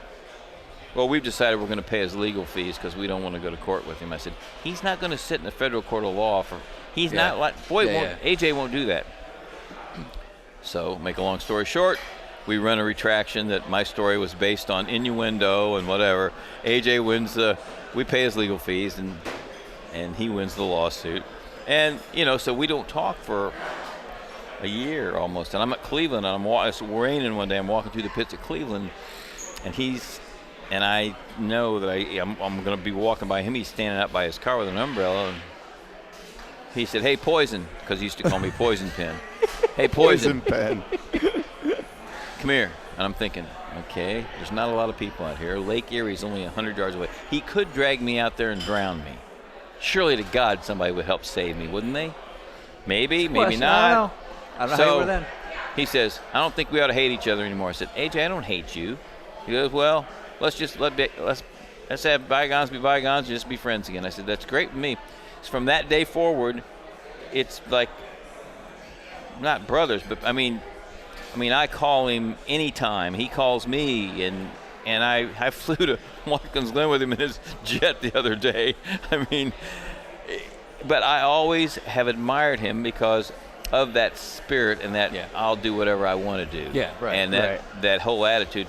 So, looking back on it, obviously I probably shouldn't have reacted the way I did. It would have been a little smarter on my part or I should have at least told him, hey, I'm going to write a story about you. But he probably shouldn't have smacked me. But it's pretty funny because the thing through the years, people say, I heard you and Foyt got in a fight. And I've said, what do you think would have happened if there would have been a fight? A fight? I said there would have been one punch and there would have been a mortuary. That would have been it. Right. No, there was no fight. There was a smack. Now, I did say, because I told Lyondike goes, we got something in common. I said, nah, he didn't knock me into a flower pot like a sissy. I kept my balance. I think the fact that he gets on his bulldozer, which is what he calls it, every day, and goes out and knocks trees down.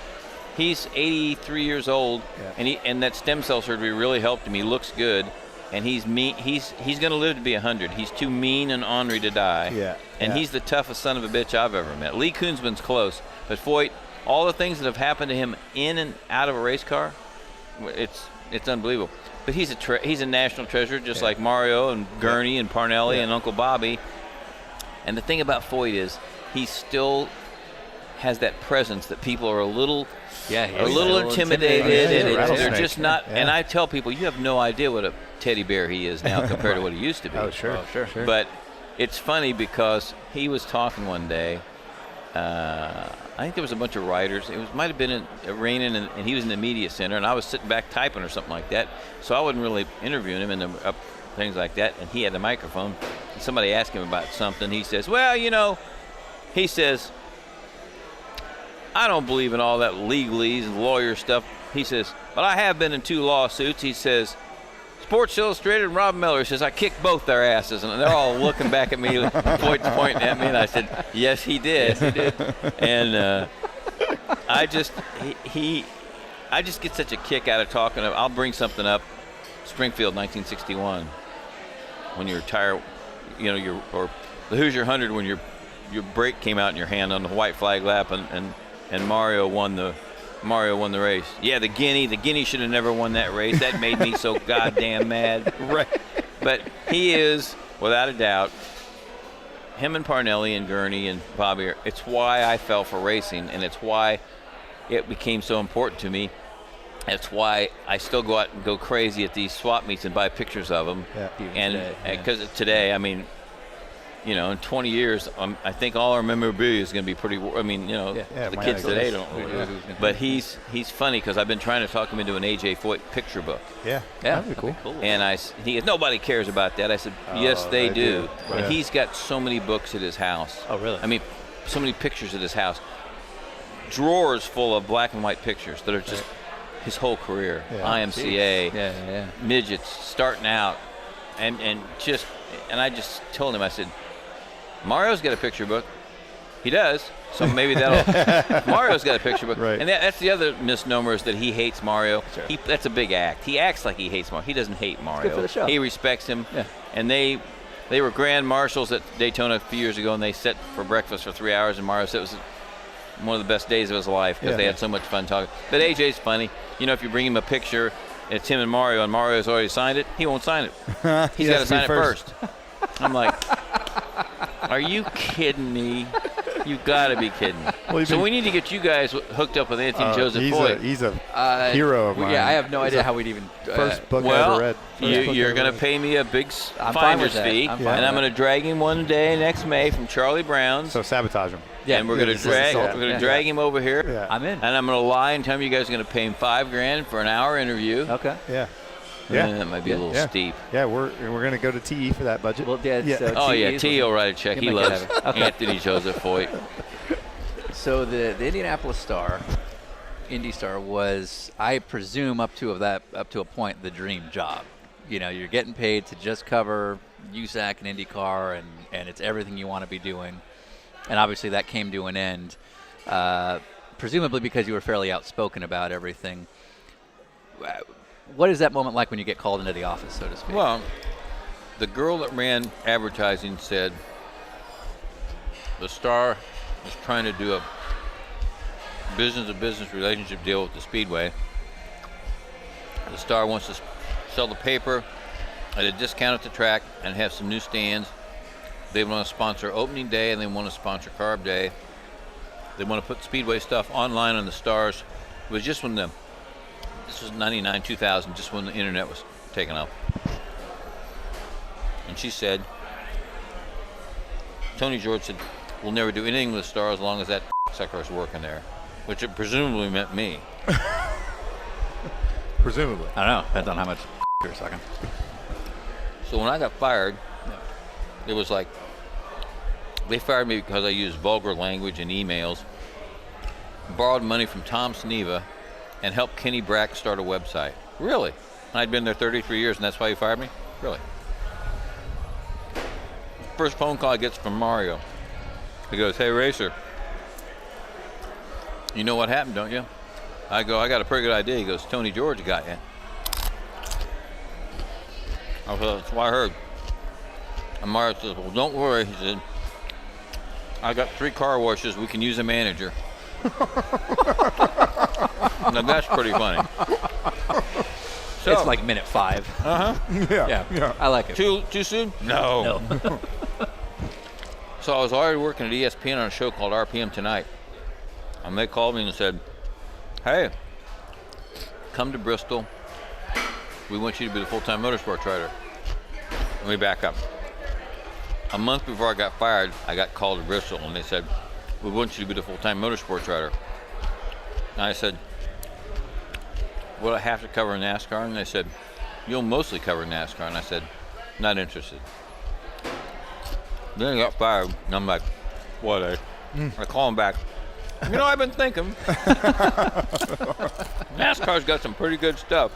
You guys are working out over there. And the guy says, "Well, interestingly enough, we've decided not to have a motorsports editor. We're going to have one guy cover NASCAR, and you're going to cover IndyCar for us. And we'll give you $400 a story, and you can write 10 stories a week if you want, and you keep working at RPM Tonight." And talk about luck. Yeah, no kidding. So then ESPN loses racing in 2003. Yeah. So my boss at RPM says, "Hey, brother, you better start looking for a job. We're all going to be out of work." Frank Wilson at Speed calls me and says, "Hey, I hear ESPN's shutting down racing. Come work for me." I'm like, "I'm there." Same thing. Work for the website, do Speed Center, and then I started doing, and Despain and I just hit it off. And he was so generous to me. I mean, I hosted or coached Wind Tunnel like 35 times. Yeah, right. And he didn't have to be that. I mean, it's his show. Right. So, talk about lucky. And then he was going to quit Wind Tunnel in 2000. His last year was going to be 2005, I think. He was just tired of it. So he called me and he said, "Hey, I told him that I suggested you become the host of Wind Tunnel because I'm quitting." I said, "Well, thanks, but I don't want you to quit." "Well, I'm quitting. My wife wants me to quit. I just don't want to do it anymore." I go, "Well, thanks." So he calls me back a week later. He goes, "Don't get too excited." He goes, "Fox is going to close Speed down." He knew about it just like that. He knew it. Dave knew before anybody.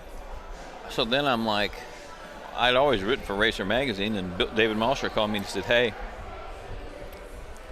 we can give you so much a month as a salary, write for the website, and then NBC hired me the same year." And I'm like, you talk about luck. You talk about fate. Look at the lucky things that have happened. Right.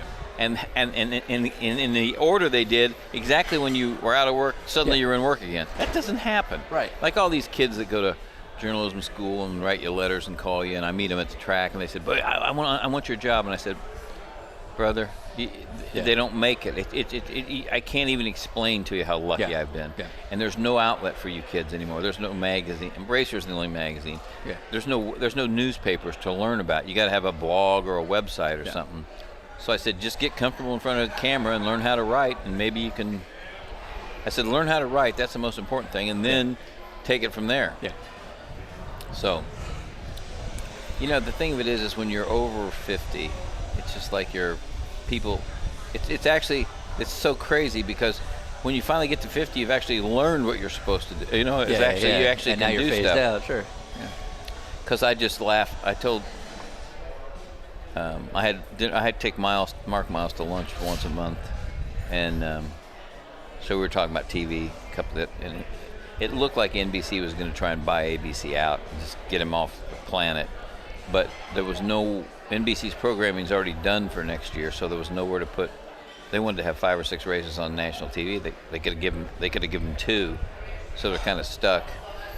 So I told my boss, what Miles had talked about, and he says, "Well, I think we're going to have it in 2019." I said, "Well, just don't fire me." Just let me hang on for one more year on national. I just want to be on national TV for like 3 shows so I can cuss one time on national TV. Get fired for the right reason. Yeah, go down the blaze. I made him so nervous. I made the live shots on Speed and ESPN. I made those people so nervous because I'd cuss right up until they started. Hey, tell that stupid. I've been really good. I haven't even come close to cussing. Now Tracy. My boss called me a couple years ago. He says, "Who can we get in the booth? Can be entertaining, honest, and people know who he is?" I said, "Paul Tracy." You think Paul Tracy do it? I said, "Yeah, he do it." So I called Tracy. I said, "Hey, don't be an asshole. Don't ask for a bunch of money. Get your foot in the door, and you can do this for the next 20 years." Yeah. So he's actually done pretty well. Yeah. No, he's excellent. Him and Townsend are pretty good. It's a good little pairing. Sometimes I've told Townsend we're going to get some tape and tape your mouth shut about halfway through some of these races. Like, God, give it a rest. Somebody else talk. So we're having dinner tonight with Dorsey Schrader. Oh, my God. The biggest pervert in a 12-state area. Okay. He's not locked up? No, he's Only in free, his trailer. roaming around. Yeah. Is he here for the SCCA? Yeah, I think he's doing some broadcasting stuff, so you might see him at the track. Oh, good. Yeah. So to continue the pass-along theme, if you could ask Dorsey Schrader anything at all, and it would be our face that gets punched if it's a bad one, anything you want to ask him, what would it be? Has he made more passes on the racetrack or in the bar? I approve. Done. Dr. Robin Miller. And has his dream of making a porn flick ever come true? Double parter. That's just for you guys. You can have some fun with him. He's one of the coolest guys. Dorsey's one of the coolest guys. And I don't know him that well, but just being around him, he's infectious. He's just fun to be around. Yeah, absolutely. Well, I mean, he's been in the sports car scene now doing the broadcasting side for the last 10 years. He's fun. He's a real gunselman. Yeah. However you spell that. I'd agree with that. Yeah. we got to ask a couple little hard. I don't know if hard questions is the right term. There's no such. What you gonna ask me? What the fucking national debt is? That's a hard question. But there are those who would argue that some of the stuff that you do is just sort of like saber rattling, just getting people riled up for no reason. Stewart thought that. Tony Stewart thought that during the IRL kart thing, and he said that you're just he's just whining about everything. What's the solution? We were doing a TV show together every night, and Tony George's sister stood there the whole time I was on live going like this. And he said, "Who was that?" I said, "That's Tony George's sister." And he goes, "I know why you do that this." makes sense. And I said, "What do you mean?" He goes, "I know why you write this. You just want people to read your column and get fired up." I said, "No, I actually believe what I write." And it's not like it's when you like something a lot and you spend your whole life in it, immersed in it, and you see all the mistakes that are made on a daily, weekly, monthly, annual basis, it's pretty hard not to pick on them. Right. Because they do so much stupid shit. Right. So what I've tried to do in the last couple of years is not be quite as negative and not be quite as big an asshole and say, look, Mark Miles and Jay Fry and even Randy, they all inherited this fucking nightmare. Right. It's not their doing. Right. They didn't come up with this theory. So let's let them try and dig out of this thing and just try and concentrate a little more on maybe the racing's been pretty damn good. So what do we expect? It's just that at the height of there was so much stuff going on in the mid-90s and when this whole thing started that you just had to take a step back and you had to phrase in your mind, what would Tony Holman think of what his grandson is doing to this place? I mean, Tony Holman was everybody's buddy. So I think people, it's funny, people say, oh, columnists, they just, columnists want to, you're just trying to get people to like Bourdais told me once, he goes, you just write all this stuff so you can get hits. I said, Sebastian, because he was mad because I broke the story last year that he was going to Dale Coyne. Why the fuck did you write that? Why did you have to write that? I said, because you're a big deal and it's newsworthy. He goes, well, Craig hasn't told Andretti yet he's leaving. I went, I didn't know that. So I apologized to Craig and I tried to apologize to Seb and I said, I honest to God didn't know. Yeah, we're actually going to see him on Saturday. Craig. Yeah. Craig's a good dude. Yeah. Anyway. He'd be one of the first guys I'd go after if I was a team owner. Sure. Yeah. He's magic. He's done magic a lot of good stuff.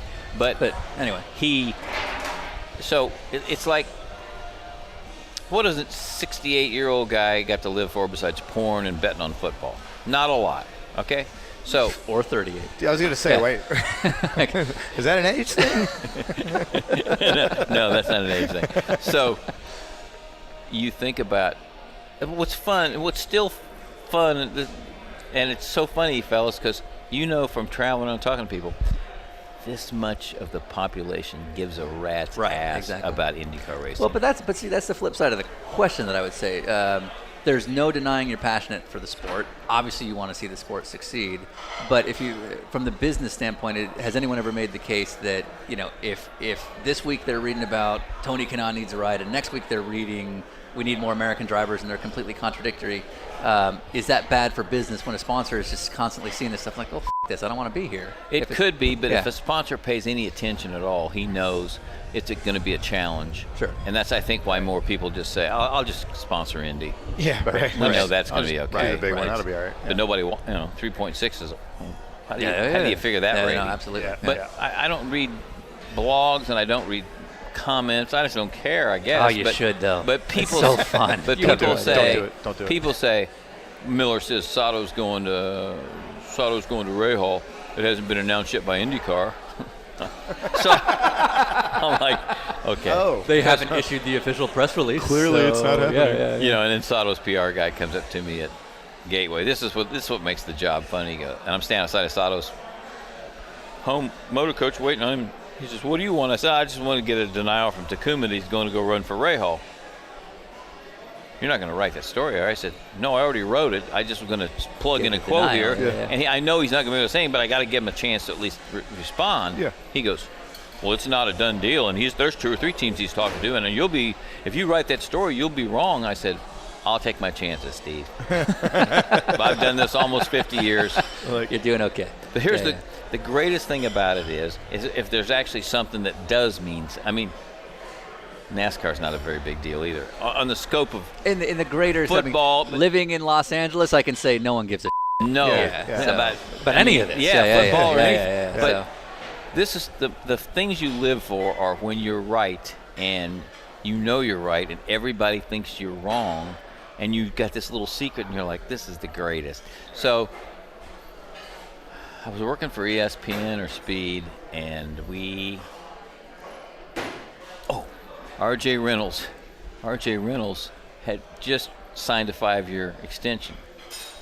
Well, one of my buddies at NASCAR, I didn't have too many, but I had one that was really connected. And he calls me up and he goes, "Miller," he goes, "RJR's pulling out." I go, "What do you mean?" He goes, "They just had an emergency board meeting. They're done at the end of the year. They're out." He goes, "I'm in charge of finding a new sponsor. I'm telling you, write it." Well, I can't get a quote from nobody who knows me in NASCAR. I don't know those people. So I use his quote and I quote him as a tobacco industry insider. Right. He's working for NASCAR. right, exactly. So I write this Well, it's in story. his best interest to find sponsors to have it lead. Yeah. Right, Yeah. but he's doing like, you a solid. he goes, "They will," and he goes, obviously, Yeah. you can't breathe a word of where it came from, but he goes, have some fun with it. Yeah. So I call up Denny Darnell at RJ Harris, an old buddy from drag racing. I said, "Hey," I said, I hear you guys are getting out of, when's the Cup? At the end of the year. He goes, "We just re-up for 5 years. What? I didn't think you drank." I said, "I don't drink." "No." He goes, "That's stupid. Don't write that." Okay. So I call Rusty Wallace, who's about the only guy that I knew that would talk. Yeah. He's driving through San Francisco on some PR tour, and I go, "Hey, Wallace," I said, "I hear RJR's getting out." He goes, "Listen, Cat, you might know a lot about IndyCar racing, but you don't know jack shit about NASCAR." And I got my finger on the pulse, and I've never even heard it. He goes, "We just re-upped with RJR." I said, "Okay, do me a favor. Let's imagine that I'm right and they're going to leave. What would that mean to NASCAR?" And he gave me these wonderful quotes about how they bought his suits Yeah. and they painted the tracks and they gave him tow money. Yeah. It was great. It was exactly what RJR helped turn the whole thing around. Yeah. So I write this story. And my editor at, I think it was ESPN, because they still had NASCAR, he calls me up and he goes, "You're killing me. You're going to write a story that says RJR's getting out and you don't have anything accept a quote from a tobacco industry insider? What the are you doing to me? So then they call the lawyer in, and we have a conference call. And this guy says, I know you've done this for a while, but I'm really uncomfortable with the story. And I said, well, you guys hired me to come up with scoops, and this is the best one NASCAR's had in a while, and I'm guaranteeing you 1,000% that it's true. So I write it. They reluctantly publish it.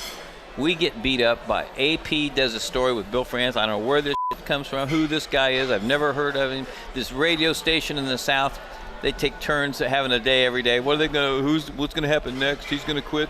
And we're just getting tattooed. And so my boss is a nervous wreck, and he's got a wife and 2 kids, and he goes, I have a terrible feeling that you've finally f***ed this thing up. And I said, Mike, I'm going to tell you something. It's true. Just be f***ing patient. Yeah. So Denny Darnell calls me back, and he goes, brother, I told you not to write this story. You're the laughing stock of NASCAR. You're the laughing stock of RJR. There's people walking around here telling me my friend's an idiot. Why did you do it? I said, it's true. I know it's true. He goes, you're crazy. I know what's going on. I said, no, you don't. Driving to Sebring spring training the next morning, Cart's having spring training at Sebring. I'm listening to this Joey or Johnny or whatever their names is. The Southern guys like Bob and Tom here.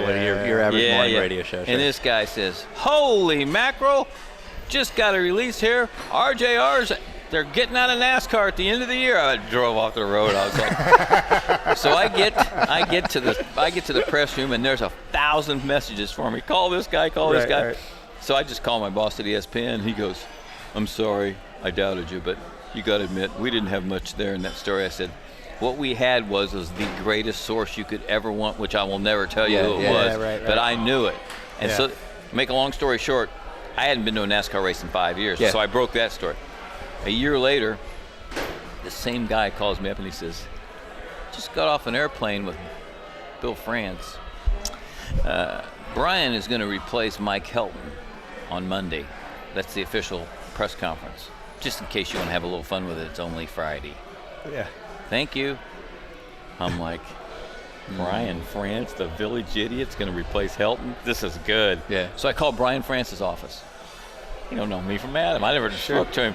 Said, is Brian there? No, he's out on his boat. He'll be in Monday. I said, well, this is Robin Miller at Racer. I said, could you make sure and try and get a quote from him? I said, I'm getting ready to write a story that he's taking over NASCAR and replacing Mike Helton. And I said, I think it would be nice if he'd probably want to respond. And there's just silence. And she goes, what is your name? Right. Robin Miller. Where? Racer Magazine, racer.com. And you're going to do what? I said, I've written a story that he's going to replace Mike Helton, but I'd like to get a response from him. Yay or nay? I don't think that's possible, and hangs up. So then I call, I don't know who else I called. Anyway, so I had to make up a quote, which I did, and it was some, I don't know what insider this was, but it was another one of these, my buddies. But I used industry insider. So David Poole of Charlotte writes a column that says, this is never going to happen, and Robin needs to stick to IndyCar racing. Jenna Fryer, the of all for AP, calls up Bill France and says, what, are you going to let this guy mimic you? And so Bill France says, I don't know where these stories come from. This guy, I've never even spoken to this guy. I don't know this asshole. This guy, blah, blah, blah. So they go. So it's NASCAR is at Loudon. That Saturday morning they have a practice session. Alan Bestwick and the boys weigh in on TV. Well, there's another erroneous report. There's an erroneous report out there. I don't know where this guy comes up with this stuff like this. And Jeff Burton said, to his defense, well, he is the guy that broke the R.J. Reynolds story a couple years ago. Yeah. And there was kind of quiet in the booth, like, don't disagree with us. Mike Zizzo's the PR man from NASCAR, an old buddy of mine. He calls me up at noon. He goes, you motherfucker. I go, what's wrong, Ziz? He goes, you motherfucker. You have ruined my day. He goes, they're flying Brian France here from L.A. to have an emergency press conference because of your story. Now they have to. Because now they have to, right. And they got to tell. Helton found out about it by your story. They hadn't told him yet. Nicely done. You gotta be. So Marty Smith, the little guy that does the ESPN reports, you know Marty. Yeah. He calls me up and he says, you know what? He goes, you know, I played basketball a couple times and you came to the Brickyard, and I know you don't like NASCAR because it really pisses me off that a guy that don't even come to our races writes the 2 biggest stories we've had in a decade. How the did you do it? I said, I'm an old guy, Marty. I got friends. Now that's what makes your job fun. Yeah, That's when they're yeah. all like, are you me? They flew Bry guy in for the fucking emergency press conference. Sorry about your day, but Brian, I gentleman. I get invited to go to the Road Racer Drivers Club dinner with Petey Cunningham because he's a member, and you generally go up. So a lot of fans might not know about this dinner, but basically they celebrate a driver or a person in motorsports every really year. Really cool pictures, and it's amazing. And it's hosted by Bobby Rahal, and he kind of does like his version of a Letterman style interview. And then you generally go up because you know the people so well, and you do a little bit.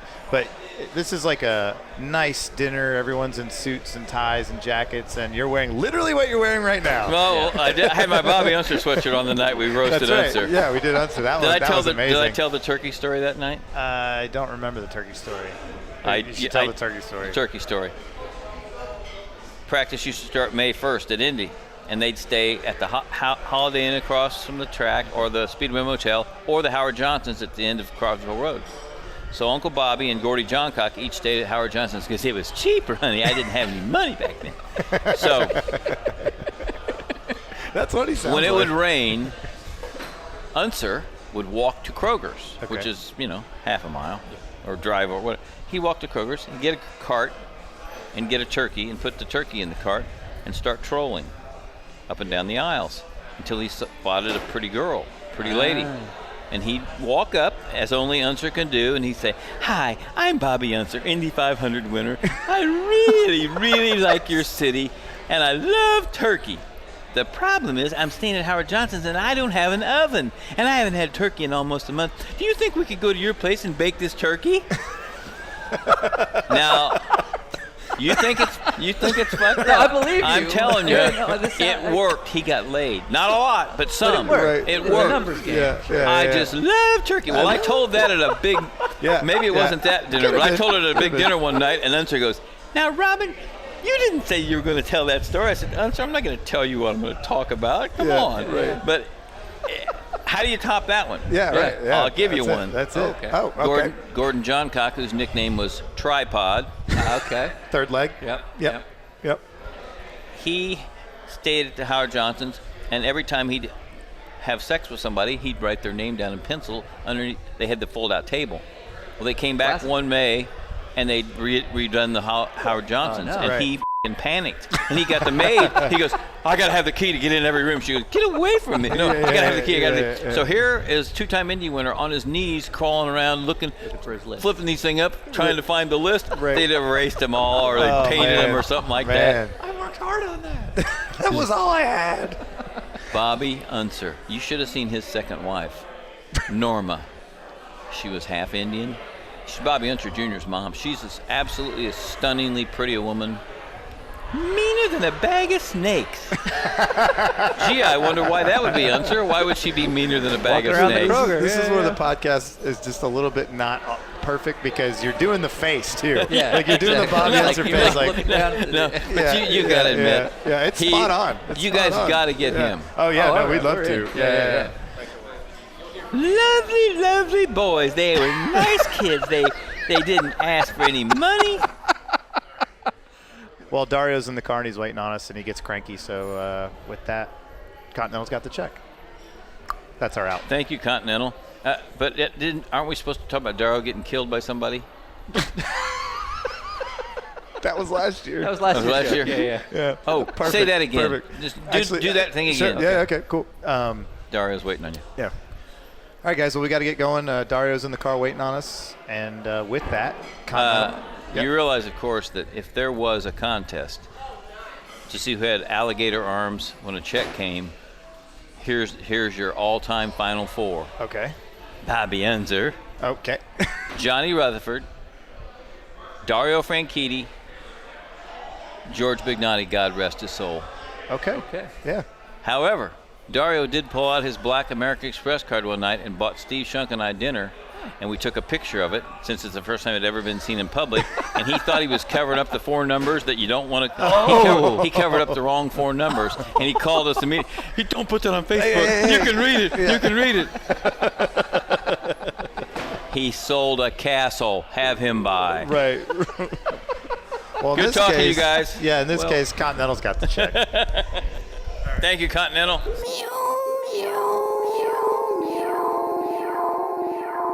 I'm finished.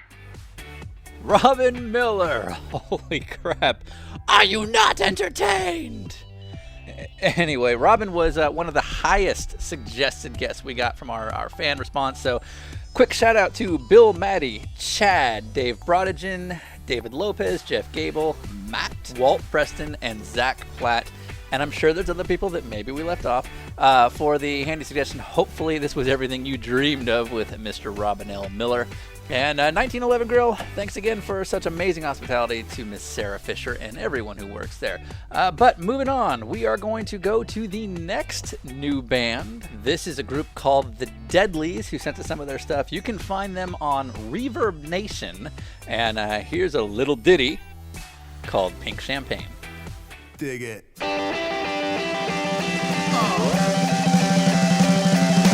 I like women in pink champagne. Throw gas in the fire, my life in the flames. Locked in the wires, got nothing on me. Pink bubbles of love is all I wanna see. I like women in pink champagne. Throw gas in the fire, my love in the flames. Yeah, tattooed hips and sweet pink lips. Drag my heart right out of a total eclipse. Tell sweet little lies, truth in your eyes. Yeah, pink champagne makes for bright blue skies. I like women in pink champagne. Throw gas on the fire, my love in the flames.